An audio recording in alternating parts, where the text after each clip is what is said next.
Hello, everyone, and welcome to OHSCA Interviews. I'm Vincenzo Calla, and I'm your host for today's episode.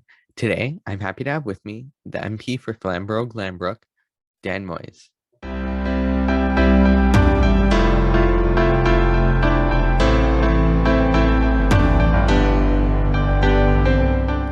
Dan was first elected in September 2021 and has been active in politics for over 30 years. He has worked on Parliament Hill, at Queen's Park, in the Federal Leader's Office, and with local MPs and MPPs. Prior to seeking office, Dan had a 20-year career in the private sector in energy and agri-food. During that time, Dan was part of a core team that helped successful bids for $10 billion in energy infrastructure projects in Canada. Dan currently serves as the CPC Deputy Shadow Minister for Infrastructure and Communities. So much for your time, and thank you for joining us today. It's great to have you here. Great to be here. Thank you, Vincenzo. So we're going to start off the interview, as we always do, with our question and answer segment. And these questions come from the members of our high school team. So the question I wanted to start off with is a bit of reflection from the election you were elected in. So as an MP elected in the 2021 federal election, what was your favorite point or favorite policy or part of the CPC platform of 2021 that you would love to see make a comeback in the next election? Wow, that's a good question. There was a lot that was, I think, positive and productive about our platform. And I just want to say overall that the big thing knocking on doors in the last election compared to, in the past when I've knocked on doors for others in other elections is, we had a platform, 161 pages, launched on the first day of the campaign. And people were actually looking for, positive change in the country. And we had that in one document, and not everyone's going to read all pages, but they were keen to see what we had to say, and there was a lot of traction on that. So what did I love about it? There was things like the GST tax holiday for a month, and it was proposed for the month of December, because I think that gives people a break, and it spurs small business, and that's an important thing. There was support for animal adoptions in there. As a owner of 2 puppies, I found that cute. We actually did a lit piece that was specific to, with the picture of our puppies on it, talking about that policy, and we handed that out at some doors so we knew there were dogs. But I think seriously as well, the mental health aspect, which was a cornerstone of the program, the platform, is critically important, and I don't suspect that's an issue that's been going for many years and it's going to continue to go. Key in that for us was we proposed the 988 suicide prevention hotline. And what's interesting is that was put forward by a Conservative MP. It was passed unanimously in the House of Commons. We're almost 600 days later, and the Liberals have not implemented that. Whereas the US starts this month. And so we've got 11 Canadians committing suicide each day and 275 attempting. Yet we haven't done a simple thing like implement the 988 number that we proposed. So I really hope that that's back. Well, those are all big parts of the platform that I really liked, especially how secure mental health was one of the main pillars of the platform. It was a great first step. Well, not just first step, but a great step for the party to have that in there. And again, the GST holiday, we need it more than ever now, just a little break for Canadians. So hopefully that makes a comeback. But yeah, a great platform back then, and it'll be interesting to see what makes a comeback next time. So we're going to go into the second question, which sort of reflects on your professional career. So I wanted to ask, from your experience in the energy and agri-food sectors, what can the government do right now to help support these industries? Thank you. Yeah, and I was fortunate to work in the energy sector and the agri-food sector for 20 years before getting into politics. And these are 2 key sectors in the Canadian economy, and there's so much more that the government can be doing.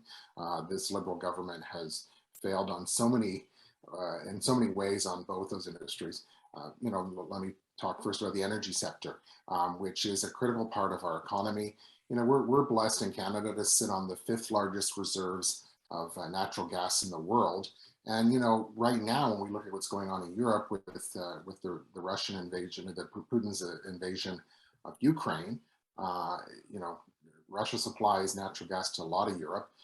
Had we developed further, more pipelines or the ability to get our natural gas to Atlantic tidewater, we'd be fueling Europe right now.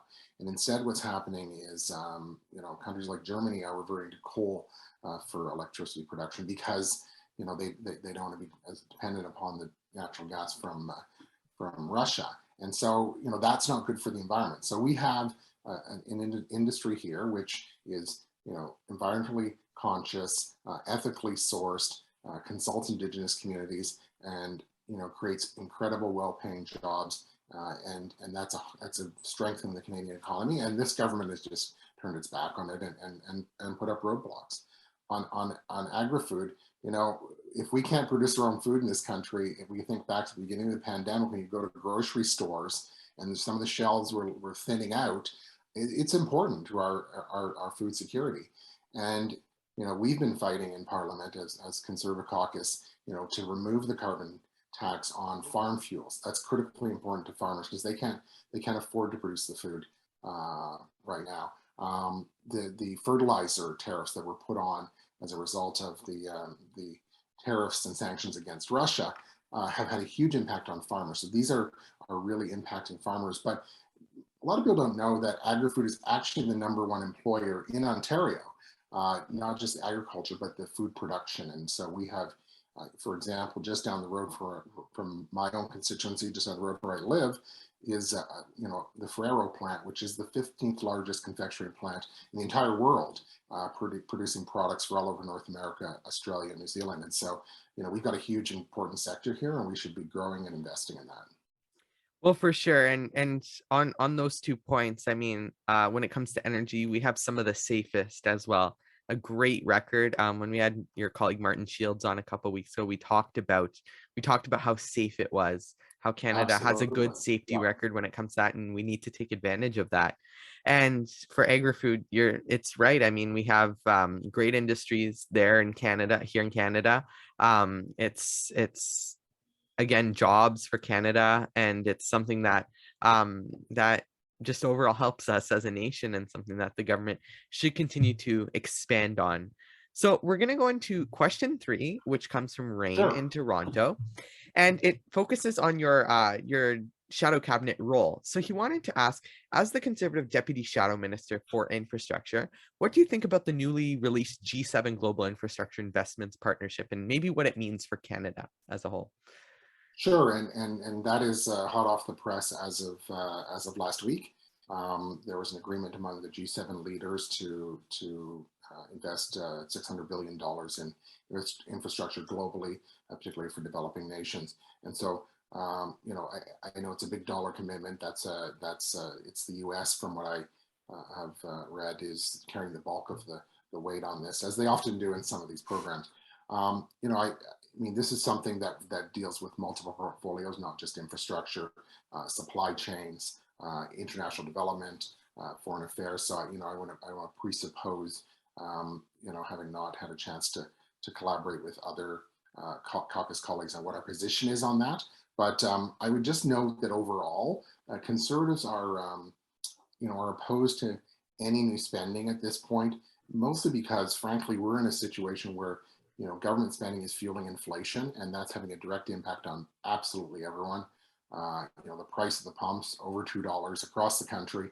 We had a small break here in Ontario, thanks to Doug Ford cutting the provincial gas tax. We proposed the same in Parliament on a couple of occasions this past spring to the Liberal NDP coalition government, and they turned it down in terms of pausing the GST at the pumps, suspending the carbon tax, because consumers are struggling.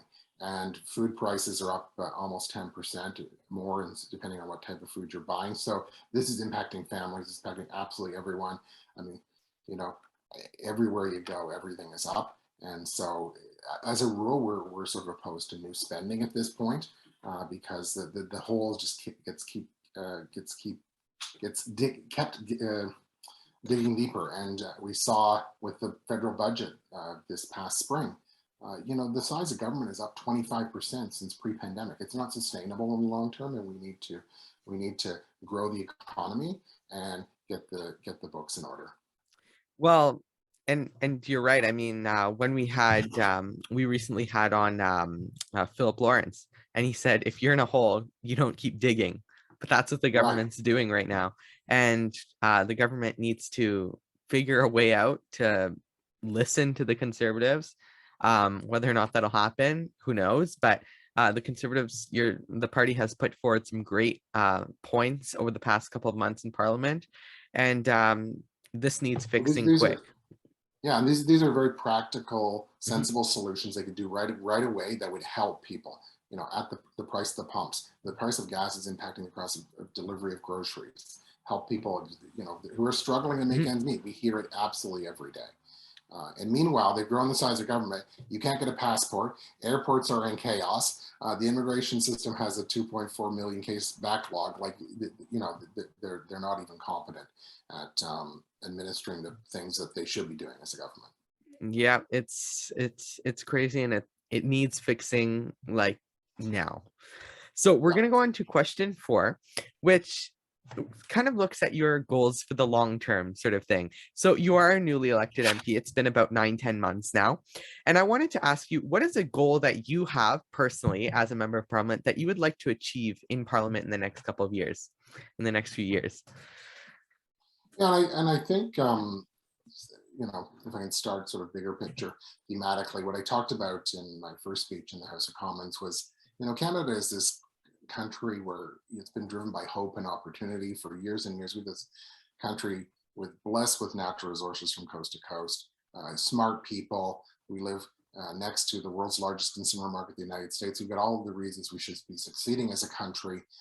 You know, we just celebrated Canada Day, and you know, there's no other place on earth where, you know, a kid from Toronto, a kid from Ottawa, Hamilton, anywhere can succeed if they work hard and pursue their dreams. And I worked in the United States for a few years, and while there's lots of great things about the United States, you know, it doesn't matter here whether you have an Ivy, you know, what your degree is or which Ivy League institution you went to, you know, what your parents did for a living. You can succeed in ways that you can't elsewhere on earth. And I think that middle class dream is slipping away under the Liberal government. And so that hope and opportunity, we need to fix that. And so for me, leveraging all of that great potential of Canada here in my constituency in the Hamilton area, we're right in the center of an innovation corridor. Like, let's leverage that to build jobs, hope, and opportunity for young people. You know, that could so they can get that job, so that, you know, inflation's under control, housing's not out of reach, they can actually dream about having a house. I think those are critically important from a big picture point of view. Bringing that back down a little bit, you know, important to that are things like internet. So in parts of my constituency, you can't get a good internet signal some days. So you know, why is that happening post-pandemic in 2022 in Canada? Everyone should be able to get access to high-speed internet, and, you know, affordable and reliable too. I mean, we've got we pay the highest cell phone rates in the world. You know, internet rates are just as high. We've talked about that in our platform in the last election, and it's time we did something. The Liberals promised to do something about that. Nothing's happened, and we need to have that so we can all benefit from that. We can grow our economy. So for me, those are priorities.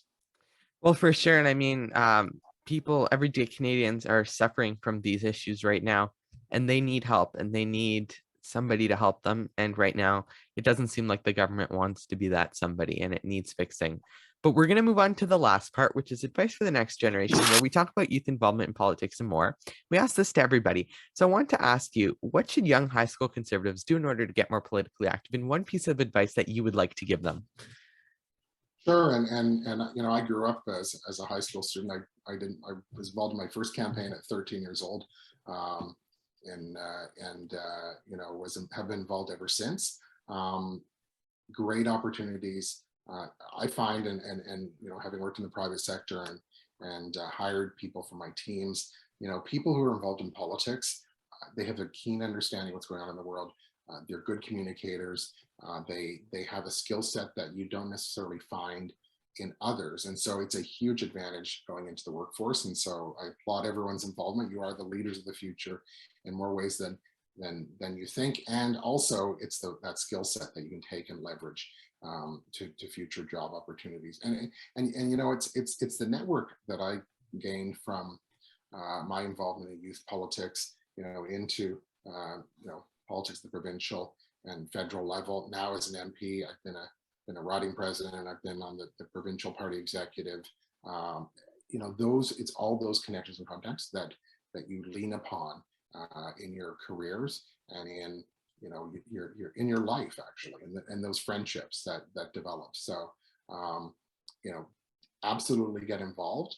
And you know, in campaigns that I've ran, you know, we look for young people to take on leadership roles because, you know, they're committed and they've got skin in the game and they work hard and get things done. So I think that's you know, don't settle for, you know, the back of the room stuffing envelopes or, you know, some of the more menial tasks, but bring forward your ideas, get involved in the core team. You know, when the campaigns are on, that's a great opportunity. Aside from the campaigns, there's, you know, getting involved in the riding associations, in the party conventions. It's also a lot of fun. Yeah, just put yourself forward, put yourself out there. And as many people have noted on this show and even herself, roll up your sleeves. Lisa Raitt says this all the time, roll up your sleeves and don't be afraid to do the jobs that the adults do, because you can do them just as good and maybe even better. So get out there and put your name forward. So absolutely, that's a great way to end our show. And today, and I just wanted to thank you so much, Dan, for your time today. We really appreciate you being with us, and thank you so much for joining us. My pleasure. Thank you very much. And that is it. We hope you enjoyed today's interview. You can look for more videos coming soon. Make sure to follow our Twitter, Instagram, Facebook, and TikTok accounts at Ontario OHS Funds for info about our next interview and for more great content. Make sure to look at our website, ontariohsconservatives.org, to learn more about us, see our projects, and for more great content. YouTube viewers, make sure to like this video, subscribe to our channel, and click the notification bell so you never miss a video. Podcast listeners, follow us and stay updated with new episodes. We hope to see you all soon. Thank you.